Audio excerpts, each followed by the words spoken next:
नमस्कार। जैसे कि आप लोगों को सबको मालूम है कि कल कश्मीर के त्राल में हमारे कश्मीरी पंडित श्री राकेश पंडिता का मर्डर किया गया। उनको वहाँ पे मारा गया, निहत्थे मारा गया वहाँ पे। मुझे इस बात का बड़ा दुख हो रहा है कि आज मैं कुछ स्टेटमेंट पढ़ रहा हूँ कि हमारे वहाँ पे जो बीजेपी के नेता हैं श्री अशोक कोल जी, उनका मैं बयान आपके सामने रखना चाहता हूँ कि कैसे ये सेंट्रल गवर्नमेंट को मिसगाइड कर रहे हैं, कैसे वहाँ पे हमारे कश्मीरी पंडितों को मरवाया जा रहा है। तो उनका एक स्टेटमेंट मैं पढ़ रहा हूँ आपके सामने। BJP general secretary ORG Ashok Koul along with BJP unit Kashmiri paid funeral tributes to martyr Rakesh Pandita at party headquarters Srinagar. BJP leader are being targeted by militants for past 1 year in Kashmir. It is a political killing. आप इसको ज़रा ध्यान से देख लीजिए। Don't link it with return of Kashmiri Pandits. Jammu and Kashmir unit of Bharatiya Janata Party on Thursday said this incident is a security lapse and questioned how militants are roaming free in the area. तो इनका ये मतलब ये है कि ये एक political killing है, एक कश्मीरी पंडित को नहीं मारा जा।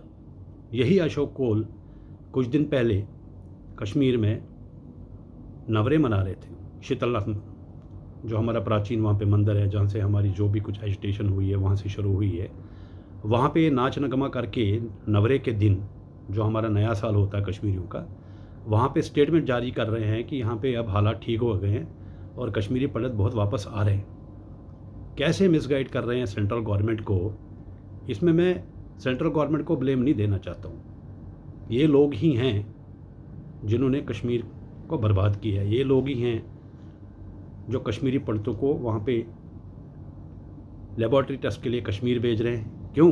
कि इनको यहाँ पे स्ट्रेंथ दिखाने के लिए एक कश्मीरी पंडित ही मिला है, उसका खून बहा रहे हैं। मैं इस वीडियो के माध्यम से आप लोगों से अपील करता हूँ कि इसको ज़्यादा से ज़्यादा शेयर कीजिए ताकि ये मोदी जी, अमित शाह जी तक पहुँचे, जितेंद्र सिंह जी तक पहुँचे, उनको ये पता चले जो वहाँ पे बीजेपी के लोग हैं आपके, खासकर जो कश्मीर अफेयर्स में हैं, वही आप लोगों को मिसगाइड कर रहे हैं। वही आप लोगों के फेलियर है वहाँ पे और वही आपको फेलियर करवाएंगे वहाँ पे। जम्मू में तो आप ग्राउंड धीरे धीरे आपका पैरों से निकलता जा रहा है। अब श्रीनगर में तो आप सपने छोड़ दीजिए। वैसे भी वहाँ पे पिछली बार आपको शायद सबक नहीं सीखा आपने कि इतने कैंडिडेट खड़े करने के बाद भी एक सीट नहीं जीत पाए। आप उसी कांग्रेस की पॉलिसी पे चल रहे हो जो कांग्रेस अपीजमेंट पॉलिसी पे चल रही थी, आप भी उसी पे चल रहे हो। उसका मेन उदाहरण है धारा 370 से डोमिसाइल सर्टिफिकेट, बहुत सारे उदाहरण। सबसे पहले अगर आपको वहाँ पे कुछ करना है जम्मू कश्मीर में, आपके जो यहाँ पे अशोक कोल है, सुरेंद्र अंबारदार जी हैं, अजय भारती जी हैं, अश्विनी तरंगो है, जिनका कोई ट्रैक रिकॉर्ड नहीं है, पहले आप देख लीजिए उनकी समाज में क्या एक्सेप्टेबिलिटी है। वो MLCs रहे हैं, उनको पूछिए उन्होंने क्या कंट्रीब्यूट किया कम्युनिटी की तरफ। आप उनको बैकग्राउंड देख लीजिए, उसके बाद आप सिलेक्ट कीजिए कि कौन ग्राउंड वर्कर है, कौन कम आपकी ऑर्गेनाइजेशन के लिए वहाँ पे, आपकी पार्टी के लिए वहाँ पे एसेट्स हो सकते हैं। ये लोग अपनी दुकानदारी चला रहे हैं 1990 की माइग्रेशन के बाद में और आपको मिसगाइड कर रहे हैं। एक और बात मैं यहाँ पे ऐड करना चाहता हूँ। पिछली बार जो अब कश्मीर में वसीम बारी जी जो एक बीजेपी के नेता थे, उनको जब मारा गया उग्रवादी के द्वारा, रविंदर रैना जी भी वहाँ पहुँच गए, राम माधव भी पहुँच गए वहाँ पे, जितेंद्र सिंह भी आए थे वहाँ पे उनकी फैमिली को कंट्रोल करने के लिए। क्या पिछले 3 दिनों में कोई सेंट्रल नेता राकेश पंडिता जी के घर पे गया उनके घर का हाल जानने के लिए कि उनके बेटे के साथ में क्या हुआ, उनका आगे गुजर बसर कैसी होगी? उनके अभी सुनने में आ रहा है 15-20 दिन पहले उनके पिताजी स्वर्गवास हो गए हैं। उनका इकलौता ब्रदर है जो हैंडीकैप्ड है। एक घर को इन्होंने तबाह कर दिया सिर्फ अपनी पॉलिटिक्स की रोटियां सेकने के लिए। मैं अभी बहुत सारे खुलासे करने वाला हूं, आप मेरे को फॉलो कीजिए। रोज़ मैं आपको एक एक सनसनी वाला, आपको एक ना एक नई खबर दे दूंगा। एक मैंने आज ट्वीट देखा है, ये हमारे जुनेद मट्टू जी हैं जो ट्वीट करते हैं और ट्वीट पे क्या लिखते हैं, very statesman-like and laudable statement by BJP General Secretary Ashok Koul @ of Ashok Koul Sahib, saying the killing of Rakesh Pandita in Tral was a political killing. of a political figure and shouldn't be attributed to the ethnic factor. ये है इनकी सियासत। ये खून की होली खेल रहे हैं वहाँ पे, कश्मीरी पंडितों को वहाँ पे मरवा रहे हैं सिर्फ अपनी पॉलिटिक्स की रोटी चलाने के लिए।